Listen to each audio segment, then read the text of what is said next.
Chapter 1. You Are What You Seem. Everyone's got an opinion. You do.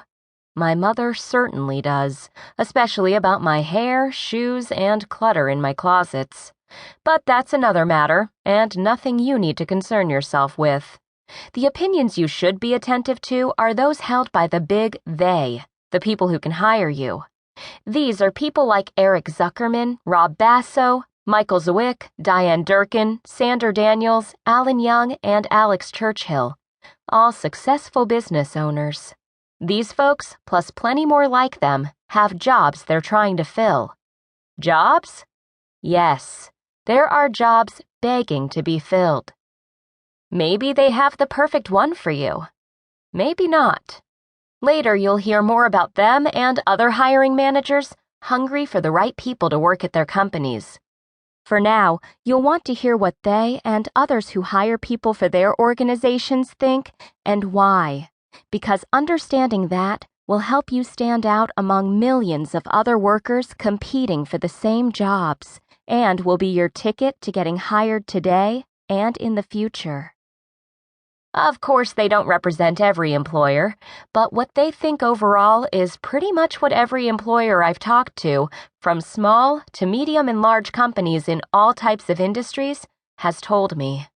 You don't have to talk to every employer to know this. When it comes to finding good people, it's really, really, really hard.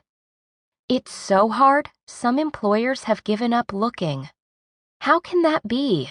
With millions of able-bodied, unemployed, or unhappily employed workers, why can't they find people to hire? What do they want that they're not finding? It's not what you'd assume, the right technical or functional skills, or what most people call the right skills. And it's not the right experience either. Yes, experience and skill matter. And yes, some jobs in information technology, finance, engineering, and other areas are hard to fill because special talents and functional skills are needed to perform the jobs. At a time when everyone, politicians, employers, headhunters, recruiters, and futurists, is obsessed with talking about jobs, many also point to skill and talent shortages. In some areas. And yes, for many jobs, education can also be a factor. But, for now, assume you have the so-called right experience, technical skills, or education, because as you'll hear in a moment, even with all of that, employers say they still can't find the right people. You may be the most talented person who ever walked the good earth and possess the right and proper technical skills, but you still may not get hired. Here's why. It's how you seem. Why they aren't hiring you. I asked employers this simple question. Why didn't you hire the last 10 people you interviewed? And you know what every one of them said? It was because of how the job applicant seemed based on how he or she acted, before, during, or after an interview. Sometimes it was what a person did or didn't do, or said or didn't say. In an email, on the phone, or face-to-face. It could happen in the first 3 minutes of an interview, or, as one manager told me, in the last 3 minutes of walking an interviewee toward the exit. Fair or not, the employer said the behaviors people exhibited were very revealing.